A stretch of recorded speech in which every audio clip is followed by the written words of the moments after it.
Sweet. All right. So we had a phenomenal class today. Y'all kind of got a little bit of a taste of my in-class teaching style. As you can tell, I love to use class time heavily to review and kind of expand and really elaborate on really large concepts, right? Like you can't talk about the Divine Comedy by Dante without walking your way through the Inferno, right? Without talking about how this work of literature, this work of vernacular literature becomes one of the biggest examples of Renaissance intelligence and the growth of Renaissance intelligence coming out of Middle Age Europe, right? Now, just to give you some context too, Dante's lifespan hold on one second.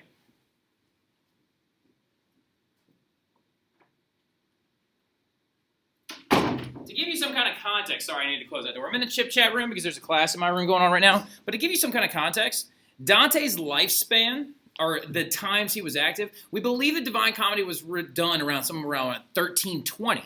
And some of y'all are like, oh, well, wait a minute, but Michelangelo, he finished his work on the Sistine Chapel ceiling around 1508, 1510-ish era, right? Around one of those 2 years. And so you're talking about a gap of almost 170 years between the time that Michelangelo would exist and Dante does this work. Just so you understand, the Renaissance is a massive period of time. Massive period of time. And it goes through multiple phases. What we're talking about right now are these early humanists, these early, right on the heels of the Middle Ages, the 1300s. These guys experienced the Black Death. They saw it, right? They're still kind of a part of the late Middle Ages, but they symbolize the era of the Renaissance. That's why they're oftentimes called the early Renaissance, and people like Michelangelo are referred to as the High Renaissance, right? The High Renaissance period, where most of the art itself was actually being produced, right? So those are the two different parts of the Renaissance period. But also, just to give you some more context, the Divine Comedy has 3 parts. We talked about the Inferno in class today, which is part 1, right? And it's 33 of its 99 cantos, right? And a canto is a separating factor of a long-based poem, right? So it's like a stanza in a long poem, right? And there's 99 of them, and 33 of them are devoted to the Inferno, which is, of course, him and Virgil's journey through hell, right? So they see Satan, they see church officials. They see a lot of Greeks, right, because he's a big Roman guy. Of course, he's Italian. It makes sense, right? Now, after that, they go to Purgatory, or Mount Purgatory. Remember when I told you that God took Satan and just went boom and just slammed him into the earth, creating the Inferno? Well, that dirt's got to go somewhere, right? That dirt has to be displaced. So it then created the mountain of Purgatory on the opposite side of the earth, right? Kind of went literally, when he threw him into hell, it was clink, and it just kind of knocked a mountain out on the other side of the world, right? Which became the mountain of Purgatory, which is another place. Remember, you know what Purgatory is, right? It's you're not bad enough for hell, not good enough for heaven, and so they had to climb the mountain of Purgatory to where they would eventually get to Paradiso, right? Which is heaven, of course, being the planets and the far-off scape, okay? So that is Dante's work, an amazing work of literature, and he's kind of the OG Renaissance man, in my opinion. A lot of people will argue with that, and they'll be like, "Oh, well, what about people that came before him? What about, I don't know, what about St. Thomas Aquinas? That's a big one I often hear. Or what about, for example, well, St. Thomas Aquinas, we'll stick with him. He's a late Middle Ages philosopher, theologian, and kind of tries to blend together the ancients and the Christian ideals, right? Why is he not the original, Renaissance man? I kind of separate Dante because he's not actively involved with the church, right? So, that's a really big important thing to me. And plus, he's creating vernacular literature, which means it's available to all people, right? So just to give you some other little ideas or first and foremost, also, it's 14,000 lines. The Divine Comedy is not a summer read. It's a very dense text. It's also translated from Italian, so it doesn't really read quite like its native language, okay? So going forward, though, that is Dante's tomb right there inside of Florence. He's actually buried inside of the urn and behind the wall. And so, as you can see, the Florentinians consider Dante to be one of their trademark figures, okay? And this is a reproduction of Dante's death mask. So a very big popular thing is famous individuals in Europe would have death masks created of themselves. After they had died, an artist would come in and lay plaster over their face and actually make a mask of their face so people would know their image when they had died, right? And as you can see, you see this little long crooked nose he has. He has a very long, very distinctive nose. And a lot of people believe that his image is kind of in essence, one of the beginnings of the Renaissance, because who has the Primavera or the Botticelli? Who's got those? I think it's, I think Malaya has one, right? This is done by Botticelli. It's a portrait of Dante done by Botticelli. And you can see, humanistically speaking, look at that crooked nose. That is Dante's real-life nose. Instead of being one that may be idealized and may look better and be more proportional, Botticelli did one of the way he truly looked on this sphere in this secular plane. But now we got to get into a couple of the other major early humanists. And this guy is considered the father of the Renaissance, right? He comes after Dante, and his father actually knew Dante, right? But he is considered the father of the Renaissance. His name is Francesco Petrarch, all right? This is your other varsity level guy, right? Francisco Petrarch. In 1304 to 1374 was his lifespan. He lived to be the ripe old age of 70, which is really, really important because life expectancy was not as great in the Renaissance period as it was now. Now, spent years studying, right? He studied Latin, believing he was going to become involved with the church. But then he began to get into Roman manuscripts, right? He began to get into written evidence of the ancient Roman Empire. And he starts rediscovering a lot of these old manuscripts by people like Aristotle, Plato, not by Socrates, because Socrates didn't write anything down, but all these ideas coming out of like Epicurus and Titian's an artist, coming out of Epicurus, Quintilian's works, right? He begins to study these ancient texts, and he notices so many things about them. And that is why he coined the term the Dark Ages, right? So when we looked at the sphere of European history, we had the ancient period with Rome, and the Middle Ages in the middle, and the Renaissance period, right? Now, he is the one that referred to the Middle Ages as the Dark Ages first, right? He called them the Dark Ages because he believed that the Middle Ages saw so much rejection of these ancient ideas, right? These ancient manuscripts, and so much rejection of these ancient wisdom-filled individuals, right? These philosophers that existed. Aristotle being one of the chief primary ones, right? So, and then continuing forward, of course, Petrarch believed that it was his duty to revitalize the era of the classical education, revitalize classical text, and bring back those old Roman values. Because remember, Renaissance in French means a renewal or a rebirth of something. So Petrarch, in an essence, is the father of the Renaissance because he's advocating for that rebirth of Greek and Roman values, right? Greek and Roman understanding, Greek and Roman intelligence, right? And he's saying the Dark Ages and the Middle Ages where no one could read and it was only for the church and it was also against the ideas of intelligence that existed. Because remember when we talked about this early on, the Romans and the Greeks had so many more technological advancements than the Middle Age era ever saw, right? They actually had much better management of their lands, much better management of their economy, much better management of their militaries in the Roman period, and then in the Middle Ages, it just disappeared with the fall of Western Rome, right? So he believed in bringing back that classical intelligence, right? And that is why he believed in creating a new education system, right? He was like, the Renaissance in essence has to be education. We have to educate people around us, right? And he believed that education needs to be primarily for young men, because of course, most of these guys were sexist. Also because due to the fact that Aristotle himself was kind of sexist, he believed that a woman was only truly half of a man, right? So it's like, granted, Petrarch is getting a lot of great old ideas from Aristotle, like the classification of information, empirical evidence, and being able to analyze observationally what's going on in front of you to make scientific inquiry, right? Or using Plato's logic to try and understand the world around you. That's awesome, but it doesn't mean that a lot of these Greeks weren't super, super sexist and believed that women should live sedentary roles in life away from the rest of society, right? So he's going to try and study a lot of these ancient Latin and Greek authors, though, and he's going to notice something really important.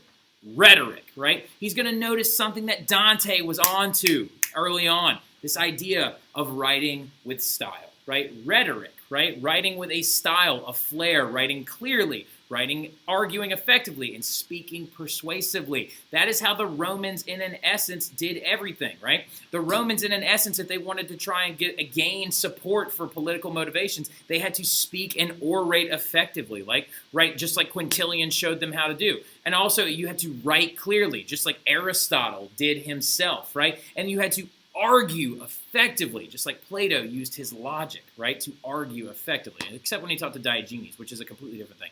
Now, anyway, so this becomes the study of the classics, right? The study of the classics then becomes known as the liberal studies. Because remember, really quick, before y'all freak out and you're like, my mom and dad said we're not supposed to say that word. Liberal just means opting for change, right? Liberal means that looking at the status quo and believing that it needs to be shifted or changed or progressed forward, right? So according to the time that this man lived in the 1370s, this would be considered liberal, bringing back these ancient texts, right? Bringing back these other ideas and reinvigorating society would be considered liberal, right? Due to the fact also that maybe the church, maybe some church leaders didn't want this information to come back because they didn't want people questioning their faith, right? Maybe some of these kings didn't want this information coming back because they didn't want nobles questioning their government style, right? So this liberal arts or liberal studies becomes known as, in colleges, as the humanities, right? So I majored in a humanity, and I minored in a humanity as well. I majored in history in college, and I minored in adolescent psychology, right? So I could better understand how y'all's brains work.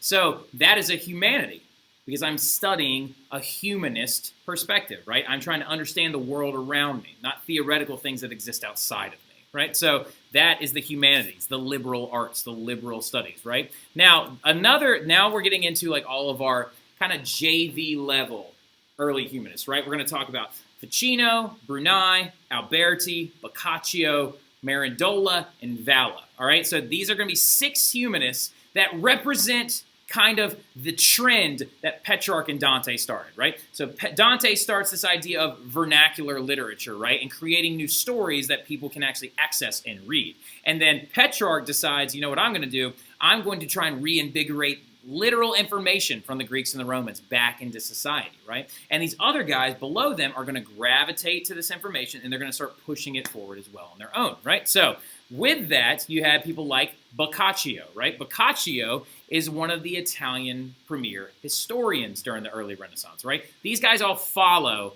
Petrarch and Dante, right? Boccaccio wrote a very famous book called the Decameron, all right? So he also wrote a biography of Dante, actually, which is really interesting. It's kind of how we know the most that we know about his life. It's because Boccaccio decided to write it down and actually try to make a biography of Dante's life, right? So he wrote the Decameron kind of like the Italian Canterbury Tales, which we'll talk about the Canterbury Tales later when we talk about the Northern Renaissance and literature that actually came out of that area. But so just write Canterbury Tales down and kind of underline it because we'll come back to it. But what it is it's a series of short stories. It's a series of short stories talking about men and women surviving the plague in Florence, right? Because remember, the Black Death Plague affected the entire continent of Europe. Hit in 1347, and by 1350, it had spread all over the entire continent, except for Kiev and Rus. Those guys were on to something.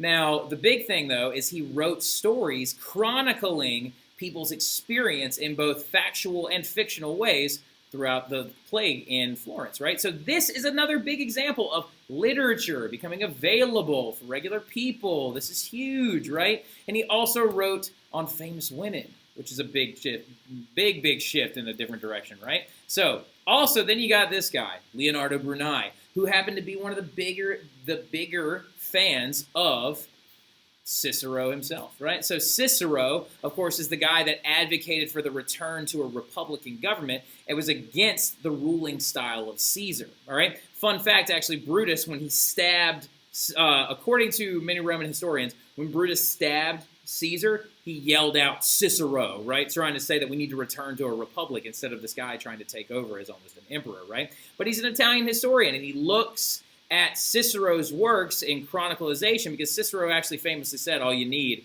is a library and a garden, and you'll have everything you ever need in the entire world. And taking off that kind of idea of intelligence and growth, he decides to do an Italian historical document, and he is the one that we use with our timeline now. He separated it into ancient, medieval, or Middle Ages, and the modern era, going with the Renaissance period, right? And he linked the decline of Latin following, like in Rome, following the death of Cicero.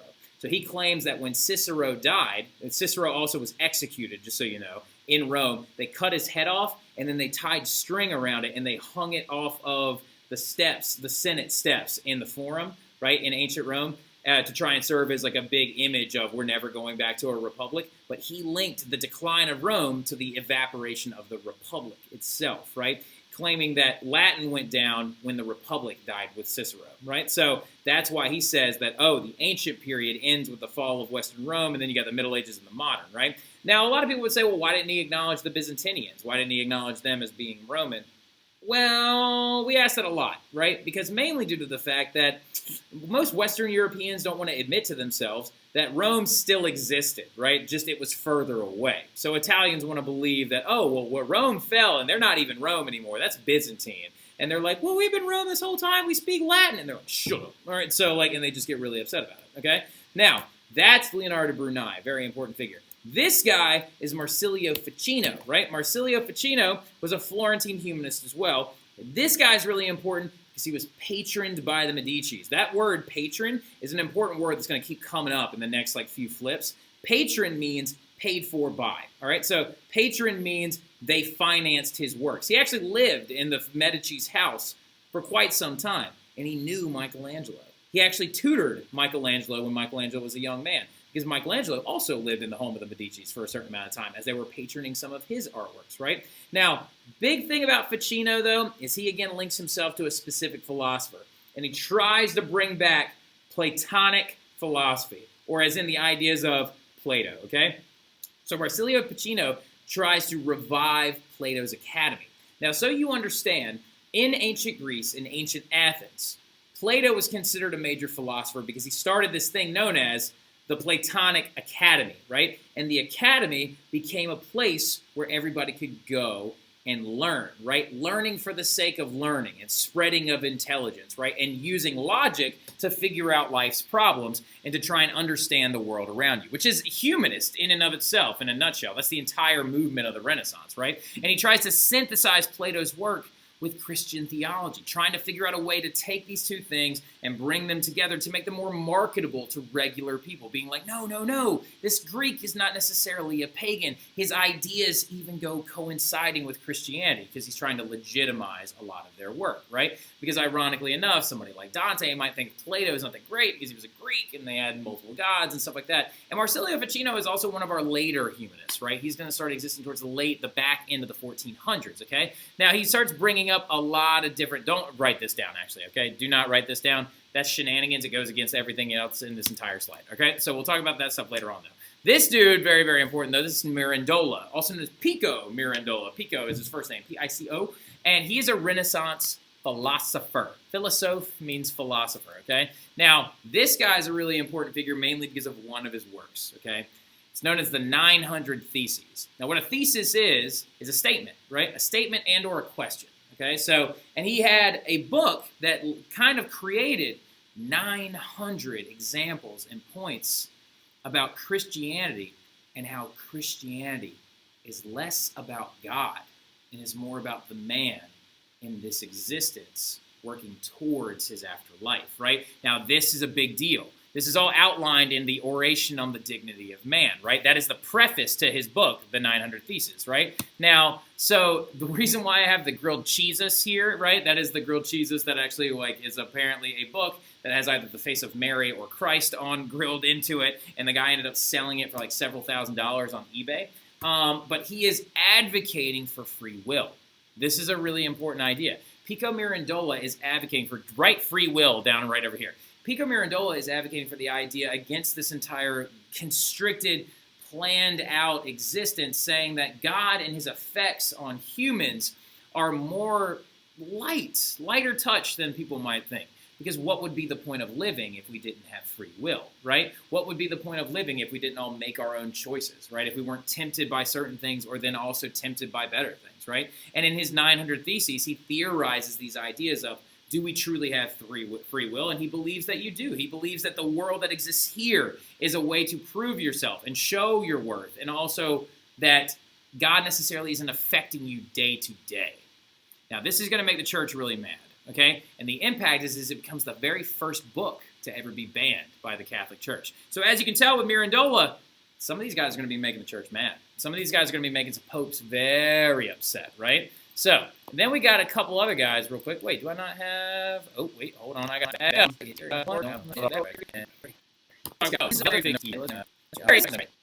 There.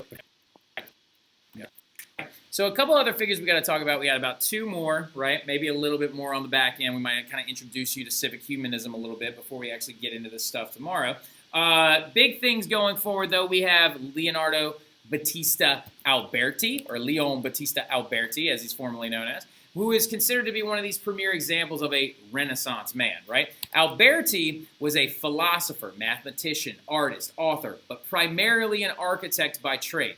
Poet, priest, linguist, even a cryptographer, right? Leon Battista Alberti is kind of the product of Petrarch and Ficino and Bruni and all these other guys, and he kind of stands up as the symbol of what a man can be in the Renaissance, the learned individual that is not constricted to just one idea or one field, right? Because look at him, philosopher, mathematician, artist, architect, author, poet, priest, linguist. He is just a great example of what a Renaissance man can be, right? And then you've got one other one right there, which we'll get back to here in a second. But this right here is the church in Siena that actually was designed by Alberti himself, that premier Renaissance man, right? Look at the exact symmetrical, geometric designs within this church that also shares slight touches of Muslim-style architecture that he would have been able to study, right? Look at the geometric equilibriums. This entire section is like all of the major geographic sections are completely symmetrical